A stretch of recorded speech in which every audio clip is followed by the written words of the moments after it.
tiene explicaciones técnicas, básicamente porque, digamos, el gobierno, además de la licuadora, está usando la aspiradora. Decía, hay una cuestión técnica. ¿Motosierra todavía no? Motosierra, sí. Aspiradora, perdón, licuadora y ahora aspiradora. Pues ya no le queda más artefacto en la casa. Fue a la casa de electrodomésticos y se compró todo. Y la economía del freezer. Y la economía del freezer. O sea, se compró todos los electrodomésticos.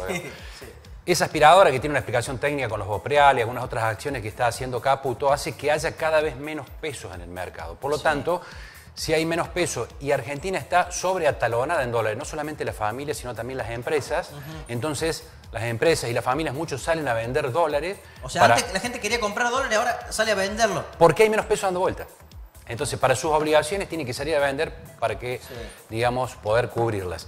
Y además, hay una expectativa positiva en el mercado en relación al ajuste que está haciendo Milei. No a la política, sobre todo al tema de lo que pasó en el Congreso, sino al ajuste que se está haciendo en términos fiscales vía Caputo, digamos. Entonces, toda la expectativa futura, más estos datos presentes, están haciendo que el dólar tenga un valor bajísimo. Pero por otro lado, y esto ya lo dijimos desde el año pasado en esta columna, que el dólar no iba a subir en términos reales, y de hecho, bueno, yo escribí una nota el viernes, si vos la leíste en la red de WhatsApp, de octubre a febrero el dólar subió, el dólar blue un 11%, la inflación el 85% en pesos.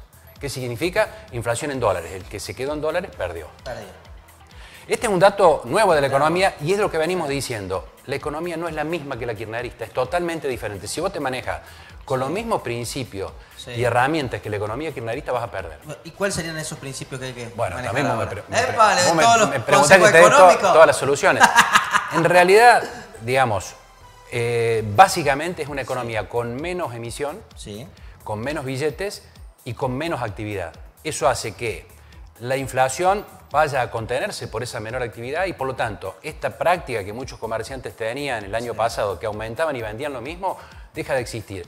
Esa es una de las razones por las que fundamentalmente va a variar. Y la otra es una cuestión matemática. Si va a haber menos pesos en la calle y más dólares como consecuencia de la cosecha, relación de oferta y demanda, el dólar baja. Bien, dolarización. Milei volvió a hablar del tema. En este contexto, ¿es posible o no es posible? ¿La va a patear para adelante? Hoy no es posible, pero es cada vez más posible. ¿Por qué? Porque cada vez hay menos pesos y más dólares en el mercado y por lo tanto le va a costar menos hacer la dolarización.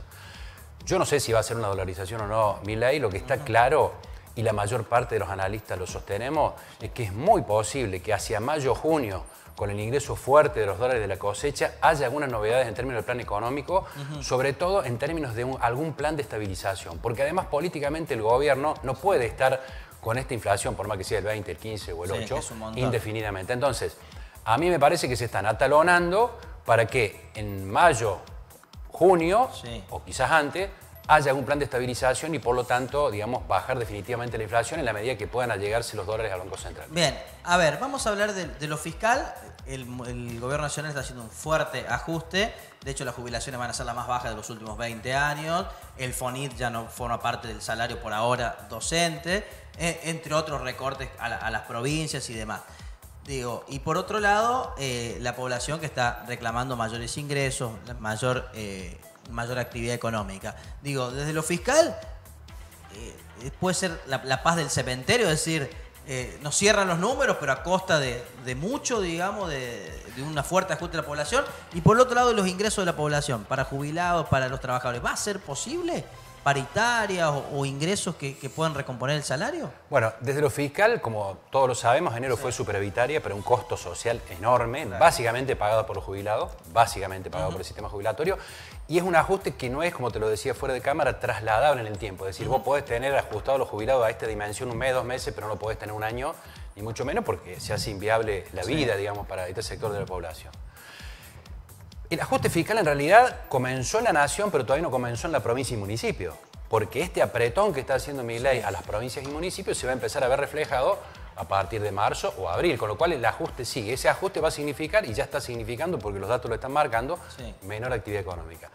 Pero este sería el costo que hay que pagar, según lo que plantea el gobierno, para llegar a lo que decía recién, algún plan de estabilización, una mejora de la actividad económica en el...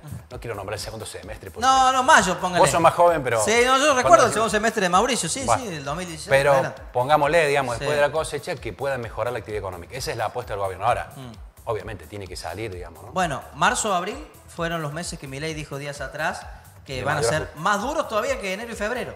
Digo, es muy posible. ¿Qué significa eso? Es muy posible porque enero y febrero tenía el remanente un poco de las vacaciones, marzo y abril empiezan el colegio con mayores gastos, la mayor actividad de la gente, sí. Y sobre todo porque muchos pesos que todavía se tenían en diciembre se fueron gastando en el verano y ahora cada vez va a haber menos pesos dando vuelta, con lo cual es muy posible y van a seguir ajustes como el que te decía, no solamente en la nación, sino también en la provincia y en muchos casos en los municipios. Bien, y ese plan de estabilización que hablas para mayo, junio, ¿qué incluiría? ¿Qué podría significar?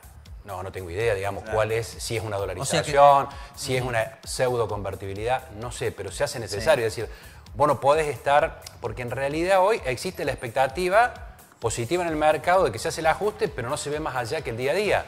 Le tenés que dar a la gente, al mercado de la gente, digamos, tanto los que actúan en el mercado financiero como la gente común, una perspectiva, un plan, un horizonte en términos de precios relativos. Y yo calculo que eso puede pasar. Ahora, ¿con qué condiciones, con qué características? No lo sé. Claro. No sé si va a ser una dolarización pura o eso es una definición política. El que está Alberto del otro lado dice, yo quiero ganar más. Digamos. El jubilado que nos está mirando dice, yo quiero que me aumenten el salario. El trabajador dice, yo quiero que me aumenten el salario. Aquel que cobra una jubilación, una pensión, una asignación, yo quiero que me aumente. Digo, ¿eso va a ser posible en este contexto? Y digamos, va a ser muy duro. Sí. Va a ser posible para algunos sectores. Y de hecho en dólares va a ser posible porque, digamos, si el dólar se mantiene igual y te van a dar aumento salarial, vas a ganar más en dólares. O sea, supuestamente debiera haber una recuperación porque si no sería invivible la Argentina, tanto de salarios como jubilaciones.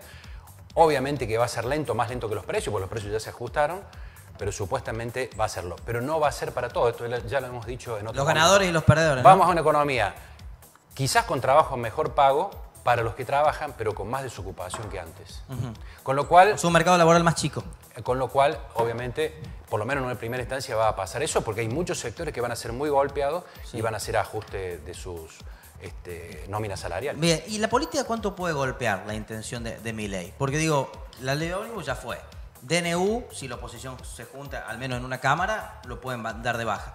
Digo, ¿cuánto puede golpear la economía a ese plan que está pensando Milei? No, la política no tengo idea. Creo que vos como analista político tampoco podés decir con certeza qué va a pasar. Qué va a pasar, si van a presentar nuevamente el DNU o partes, o van a negociar partes, qué va a pasar con el impuesto a las ganancias. Yo creo que depende, se están definiendo en estos días un montón de negociaciones, sobre todo con los gobernadores. Porque este tema de ajustar a los gobernadores es traerlos a la mesa para negociar. Le fue durísimo porque hay que Milei a todos los gobernadores, ¿no? Sobre todo Córdoba y Santa Fe, ¿no? Porque hay que dar un dato que me parece muy importante. Algunos dicen, no, porque los gobernadores tienen más, no, porque Milei... No, la nación tiene más poder que los gobernadores, porque la nación maneja más recursos que los gobernadores.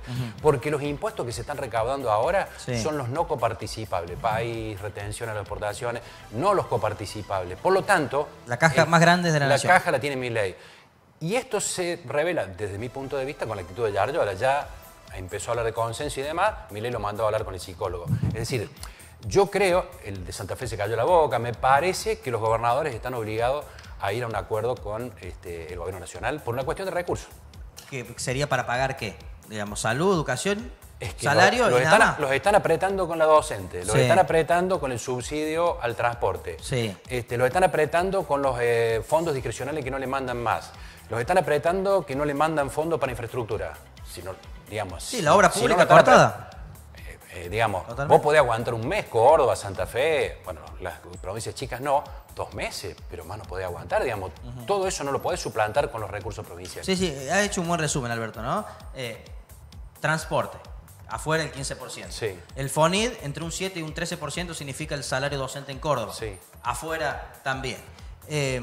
Los fondos de obra pública, afuera los también. Discrecionales que mandaban, digamos, los que se viene ahora, que es los fondos fiduciarios, que también... ¿Qué son los fondos fiduciarios? A ver, explícame esto porque lo vi en muchos títulos. Bueno, es muy difícil hacerlo en poco tiempo, pero digamos... A grandes rasgos. Esto viene de fideicomiso. Fideicomiso es una figura jurídica que no hace mucho que existe en la Argentina, que se usa mucho para los edificios.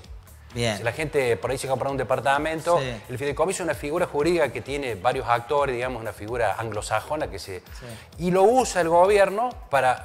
Los gobiernos, digamos, para vehiculizar fondos que tienen poco control presupuestario. Bien. Entonces, armado fideicomiso, fondos intocables para obra pública, para aumentarle a los maestros, para distintas cosas.